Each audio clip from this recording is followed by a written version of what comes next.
நம்மோடு மூத்த பத்திரிகையாளர் தராசு ஷியாம் இணைந்திருக்கிறார். திரு தராசு ஷியாம், ஓ பன்னீர்செல்வத்திற்கு அதிமுகவுக்குள்ள வர வாய்ப்பில்லை, இரட்டை இலை சின்னத்தில் போட்டியிட வாய்ப்பில்லை, ஆனால் கூட்டணிக்குள்ள வரலாம் அப்படின்னு அதிமுக பொதுச் செயலர் நிபந்தனை விதிச்சிருக்கிறதா ஒரு தகவல் வெளியாகி இருக்கிறது.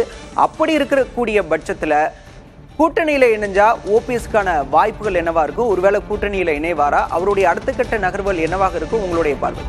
உங்கள் செய்தியாளர் ஸ்டாலின் கூறியது சரிதான், அப்படிதான் நானும் நினைக்கிறேன். ஓபிஎஸ்ஐ பொறுத்தவரை அதிமுகவுக்கு போக முடியாது.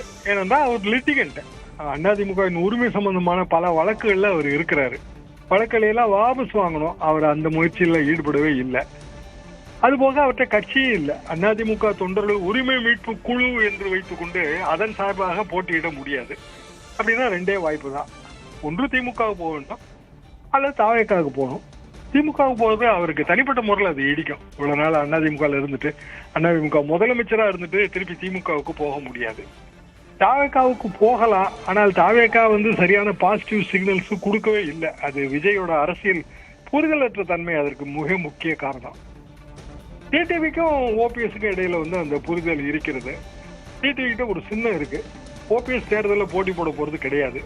அவர் சார்பாக யாரோ இப்போது இருக்கிற எம்எல்ஏக்களோ அல்லது அவர் குடும்பத்தை சேர்ந்தவர்களோ அவர்கள் தான் போட்டி போடுவாங்க. தாமரை சின்னத்தில் நிற்பதை விட குக்கர் சின்னத்தில் நிற்பது அவர்களுக்கு வசதியாக கூட இருக்கும். எப்படியோ சட்டமன்றத்துக்குள்ள போக வேண்டும், அவ்வளவுதான் நோக்கம்.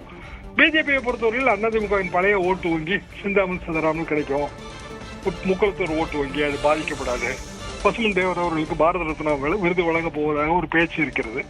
எல்லாமே சேர்ந்து அவர்கள் ஒரு தேர்தல் கணக்கு வைத்திருக்கிறார்கள். அந்த கணக்குக்கு இது ஒத்து வரும். எனவே இதுதான் காரிய சாத்தியமான ஒரு விஷயம் என்று நான் நினைக்கிறேன். திரு தராசு ஷியாம், இந்த தேர்தல் கணக்கு மூலியமா தன்னுடைய அரசியல் கணக்குல பழனிசாமி ஒரு காய் நகர்த்துறாரா? ஏன்னா ஓபிஎஸ் கட்சிக்குள்ள வந்தாதான் மீண்டும் வந்தா ஒரு பிரச்சனை வரும்னு அவர் நினைக்கலாம். ஆனா ஓபிஎஸ் ஆதரவாளர்கள் இப்ப யாருமே இல்ல, அவரும் பலமா இல்லாத மாதிரி ஒரு சூழல் இருக்கு. அப்படிங்கிற பட்சத்துல அவர் தனித்து நின்றாலோ வேறு கட்சியில நின்றாலோ உட்கட்சி பிரச்சனைகள் அனைத்தும் திருந்தணும் அப்படின்னு ஒரு கணக்கு போடுறாரா பழனிசாமி? டிபிஎஸ் பொறுத்த வரைக்கும் அவர் கட்சியின் பொதுச் செயலாளர். அந்த பதவிக்கு எந்த ஆபத்தும் வரக்கூடாது. இது அவரது நோக்கம். கட்சி அவர் பிடிக்குள் இருக்கிறது, சின்னம் அவர் பிடிக்குள் இருக்கிறது, கைது போடுகிற உரிமை அவருக்கு இருக்கிறது. அதற்கு எந்த ஆபத்தும் வரக்கூடாது. அதுல அவர் ரொம்ப தெளிவா இருக்கிறார். இன்னும் சொல்ல போனால் டிடி அவர்களே பிஜேபியோட தான் ஒப்பந்தம். அதாவது என்டிஏ கூட்டணியில் ஒரு அம்சம், ஒரு அங்கம், அப்படி வேணா வச்சுக்கிடலாம். மற்றபடி பொதுவாக அதிமுக மேஜர் பார்ட்னர் என்று வந்தால் எல்லா கட்சிகளும் அதிமுகவோட ஒப்பந்தம் போடுவாங்க. இதுதான் நடைமுறை வழக்கம். ஆனா இந்த முறை அப்படி இல்லை.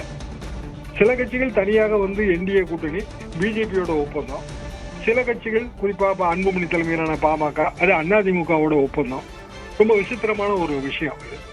தேர்தலில் வாக்குப்பதிவுல என்ன மாதிரியான விளைவுகளை, கெடு விளைவுகளை தோற்று வைக்க போகிறதா, இதெல்லாமே நம்ம பொறுத்திருந்து பார்க்க வேண்டிய விஷயம். எல்லாம் போக எஸ்ஐஆர் என்கிற ஒரு விஷயம் இதுவரைக்கும் நம்ம எந்த தேர்தலையும் சந்தித்திராத விஷயம். எல்லா புள்ளி விவரங்களையும் தாறுமாறா மாற்ற போற விஷயம். எஸ்ஐஆர் பதிவுல யார் தீவிரம் காட்டினாங்கிறது எல்லாருக்குமே தெரியும். எஸ்ஐஆருக்கு பிறகான அரசியல் கட்சிகளின் நிலவரம், பூத் வகையான நிலவரம், இதெல்லாம் உண்மையிலேயே நம்ம யாருக்குமே தெரியாது. திமுக மட்டும் எஸ்ஐஆர்ல பெரிய அளவுக்கு பணிபுரிந்தார்கள், மற்ற யாரும் பணிபுரியல.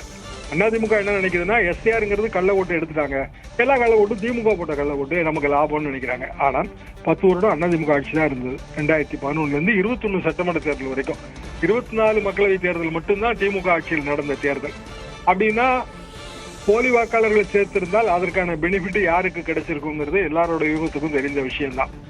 எஸ்ஐஆருக்கு பிறகு இந்த கணக்குகள் முக்களத்தூர் ஓட்டு வங்கியோ இல்ல பெரியநத்தூர் ஓட்டு வங்கியோ இந்த கணக்கு எல்லாமே குழப்பம் என்பதுதான் எனது கருத்து.